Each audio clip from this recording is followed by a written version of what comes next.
ইন্না মিম্মা ইয়ালহাকুল মুমিন মিন হাসানাতিহি বা'দা মাউতিহি, মানুষ মরে যাওয়ার পরেও যে 7টা জিনিস তার কবরে পৌঁছায় তার মধ্যে একটা হচ্ছে মসজিদান বানাহু, সে যে মসজিদ বানিয়ে গিয়েছে ওই মসজিদের সওয়াব। সুবহানাল্লাহ পড়েন। আপনি টাকা দিয়ে মসজিদ বানিয়ে দিলেন, ওই মসজিদে মুসল্লিরা নামাজ পড়ে, রোজাদাররা এসে ওখানে ইফতার খায়, তাহাজ্জুদ আদায়কারীরা তাহাজ্জুদ পড়ে, তাদের সওয়াবের কমতি হবে না, কিন্তু তাদের সওয়াবের একটা পার্সেন্টেজ সওয়াব যে ব্যক্তি মসজিদ বানালো তার আমলনামায় আল্লাহ ঢুকিয়ে দেয়। সুবহানাল্লাহ বলতে পারলেন না?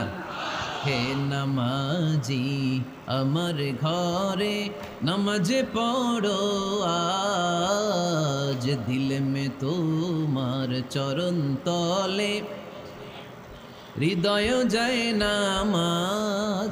হে নামাজি আমার ঘরে নামাজ পড়ো আজ, দিল